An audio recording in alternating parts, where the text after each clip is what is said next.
What's going on, guys? My name is RagingRaptor and I welcome you to a new World of Tanks video. And today I want to show you my favorite position on Proko.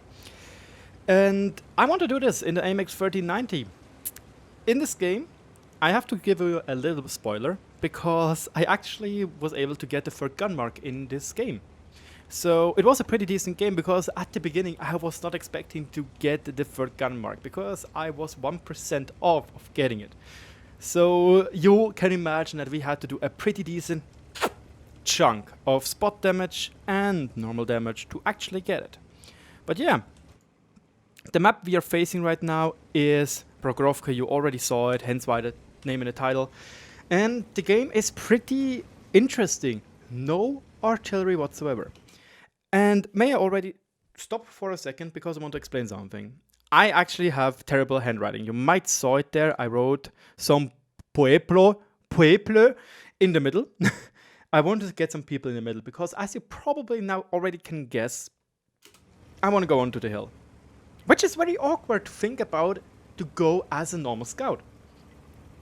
Because I have to say you, or I have to tell you, look at the matchmaking, or look at the different tanks. The enemy has a EBR.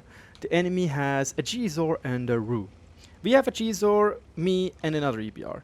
Let's be honest, if I would try to do an active scouting move in the middle, I'd probably get outspotted by the EBR or outscouted by the EBR.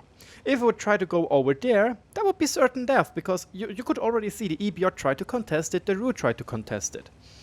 And this is why the smart scout player reads the map and goes into a very unique position.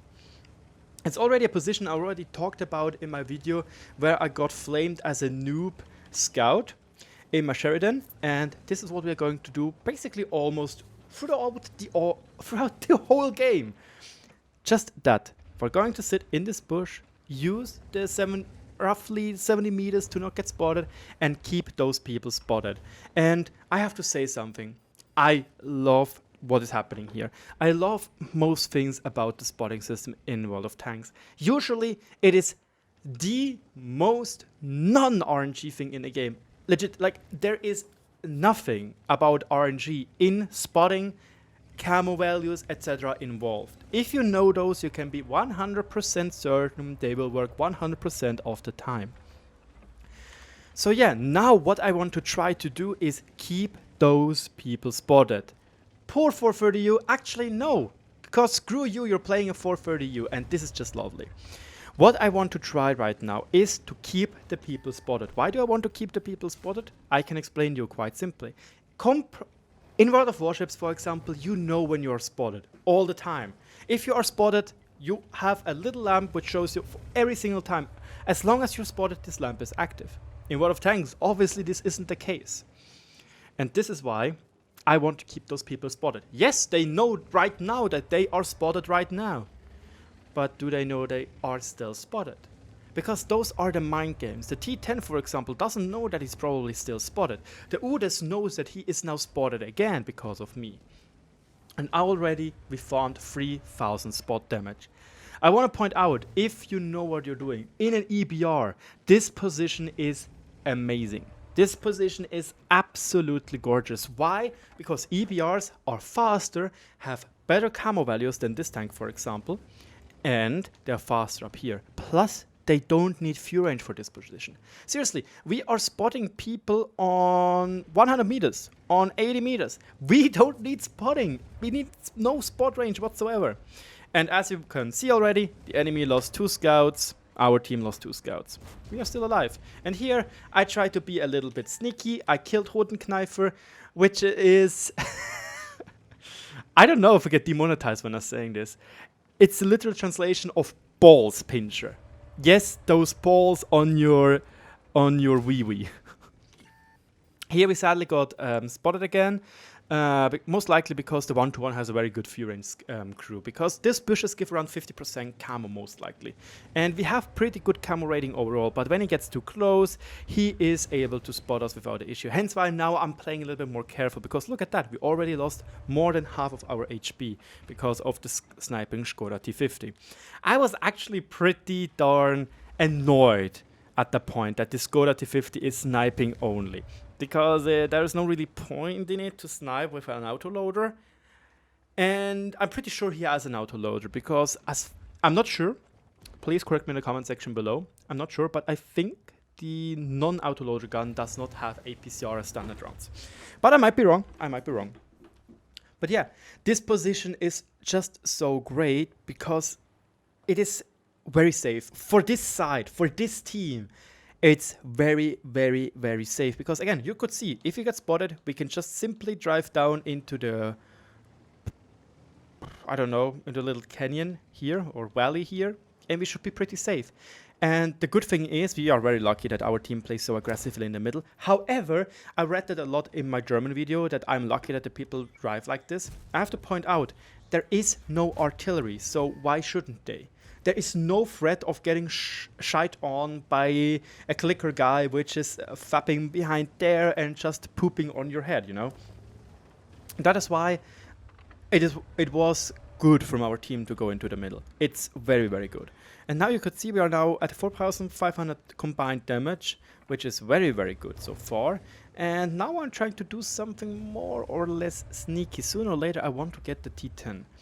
Because one less gun in the game is always a huge advantage. That's why I might even try to trade some HP. Maybe 300 for the kill, you know. That's why I'm right now moving into a different bush, this one right here. And here I made a mistake. In my German video, I said that when you kill somebody and they are in the spot range and they're the only one being able to spot you, that you're not getting spotted when you kill them at close range. But this is not the case, because this is what I was thinking what happened right here. You will now see that the T10 is in the bush over there. And this bush, like, he is in the bush. You can see those are less than 50 meters. So the bush is for him transparent, you know. This means that he should be able to spot us. And this is why I was thinking that if you kill somebody and they're the only one being able to spot you, they wouldn't spot you. But now I can explain what happens. I'm not getting spotted when I kill him. And this is very easy to explain. Every single tank in the game has 2 spot checkpoints. One stationary, it's in the middle of the turret, right around here. And one dynamic one, which moves right at the nose or right at the connection between gun and gun mantlet. And if you may or may not now see, those 2 spots, the one being at the gun mantlet and the one being on the top of the turret, are hidden by this tree. It's something I actually wasn't sure about and had to test it in my live stream, but this tree right here, which was for some reason very ugly right now, Wargaming, please fix your game. Like the server switch crashed again today. But yeah, I wasn't spotted because that tree was hiding this dynamic spot over here and up here the static spot. Very, very unique, very, very cool. And like this was the thing where I was thinking, wait, what is going on? Do you not get spotted if you kill somebody which is the only one being able to spot you? But no, that's not the case. We tried it and it looks like it's not the case. And yeah, the T10 died because this tree was in the way of him trying to spot us. Here now we reload some premium rounds. Why exactly? Because it looks already very well for our team. Exactly then when I say this, the Centurion Action X dies for a blower for 1200 HP. Here we got spotted sadly and I immediately dug into cover because now it's getting close. If you think about it, we are one shot for everybody in the enemy team. Except for the G-Zor. We are not a one shot. But the G-Zor is most likely on the left hand side. So now I don't know what our Stritzwagen is doing. Probably throwing away his HP. And the problem is the enemy 705 plays very, very well. He is way too low. So he can't really get shot up by our allies in the middle. So that's very well played by him. Now I just try to keep the 110 spotted. And now I'm even using double bush to give him a little tap shot. And you could see he is smart. He's a smart cookie. He tried to blind shot us, which is very, very good by him. But I kind of anticipated that because he is not a bad player when you look at his stats.